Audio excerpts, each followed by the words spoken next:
और खबर राजधानी भोपाल से, जहां ट्विशा केस में सीबीआई ने एफआईआर दर्ज की है। ये जानकारी हम आपको ट्विशा केस से जुड़ी हुई बता रहे हैं, जहां इस केस में सीबीआई ने एफआईआर दर्ज की है। बता दें कि बीएसटीवी के पास सीबीआई की एफआईआर की कॉपी है और जांच के लिए सीबीआई की टीम भोपाल भी पहुंची है। सीबीआई ने एफआईआर के बाद मामले की जांच शुरू की है। वहीं सीबीआई ने भोपाल पुलिस से केस टेक ओवर किया है। तो ट्विशा केस में ये बड़ी जानकारी हम आपको दे रहे हैं, जहां बीएसटीवी के पास इसकी कॉपी है। ये कॉपी भी हम आपको दिखा रहे हैं। देखिए, ट्विशा केस में सीबीआई ने एफआईआर दर्ज कर ली है और ये कॉपी जो सीबीआई ने एफआईआर दर्ज की है वो कॉपी हम आपको दिखा रहे हैं। जांच के लिए सीबीआई की टीम भोपाल पहुंची और पुलिस की एफआईआर के आधार पर केस दर्ज किया गया। जांच के बाद पुलिस सबूतों के आधार पर धाराओं में बदलाव भी करेगी। वहीं आरोपी समर्थ सिंह को पूछताछ के लिए कस्टडी में सीबीआई लेगी। बता दें कि अब सीबीआई की जांच में कई बड़े खुलासे भी होंगे। तो ये बड़ी अपडेट हम आपको दे रहे हैं ट्विशा केस से जुड़ी हुई, क्योंकि परिजनों की भी लगातार ये मांग थी कि सीबीआई इस पूरे केस को हैंडओवर करे, सीबीआई जांच करे। और अब ये जानकारी हम आपको दे रहे हैं। ज्यादा जानकारी के साथ मनोज राठौर हमारे साथ फोन लाइन पर जुड़ गए हैं। मनोज जी, देखिए, ट्विशा केस में ये बड़ी जानकारी सामने आ रही है, जहां सीबीआई ने एफआईआर दर्ज कर ली है।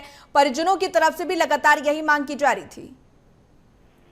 बिल्कुल, परिजन की जो दो मांग थी, जिसमें से सेकंड पीएम की मांग उनकी पूरी हो चुकी है, लेकिन उन्होंने स्वतंत्र एजेंसी यानी मध्य प्रदेश की जांच एजेंसियों पर भरोसा नहीं जताया था। उन्होंने सेकंड पीएम के दौरान भी बीएसटीवी से बातचीत करते हुए उनके पिता ने ये कहा था कि अभी उन्हें सीबीआई जांच की दरकार है और सीबीआई जांच ही जो है वो होनी चाहिए, जल्द से जल्द हैंडओवर ले। और कल जो रात सीबीआई दिल्ली ने आरोपी गिरिवाला सिंह और उसके बेटे ट्विशा के पति समर्थ सिंह के खिलाफ दहेज हत्या और प्रताड़ना की धाराओं में केस दर्ज किया है। ये केस जो है वो पुलिस ने जो एफआईआर दर्ज की थी उसी के आधार पर फिलहाल दर्ज किया, लेकिन कल जो है जांच भी शुरू कर दी गई थी। तमाम दस्तावेज, केस डायरी, क्योंकि दिल्ली की जो सीबीआई की टीम है वो भोपाल पहुंच चुकी है, तो ऐसे में सभी चीजों को हैंडओवर लिया और जो जांच है वो डिप्टी एसपी सीबीआई के निशु कुशवाहा को सौंपी गई है।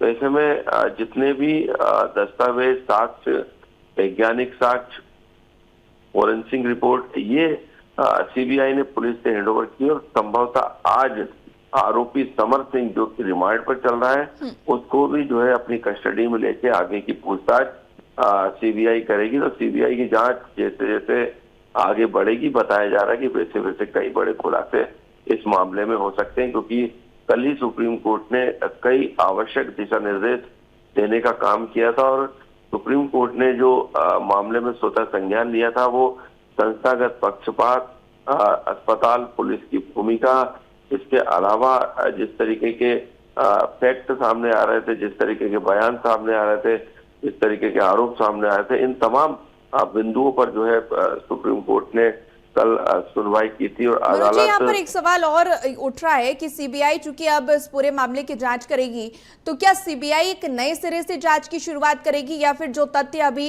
एसआईटी की जांच में सामने आए हैं, जो सारी केसेस या खुलासे सामने आए हैं, उसके आधार पर भी आगे की जांच होगी? बिल्कुल, क्योंकि सीबीआई की जांच करने की अपनी एक लाइन रहती है, उसको तमाम दस्तावेज, फोरेंसिक और क्योंकि कल एफआईआर दर्ज करने का जो पहला काम था सीबीआई ने अपनी जांच के दौरान कर लिया है।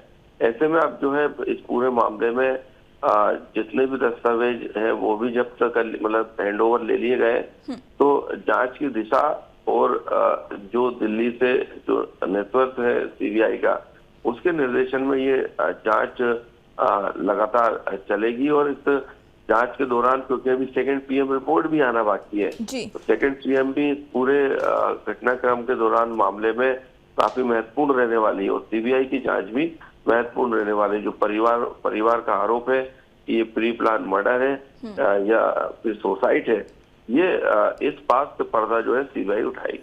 बिल्कुल, अब सीबीआई की जांच में और क्या कुछ खुलासे होते हैं ये भी देखना होगा। फिलहाल के लिए बहुत शुक्रिया मनोज जी आपका जुड़ने के लिए और तमाम जानकारी देने के लिए।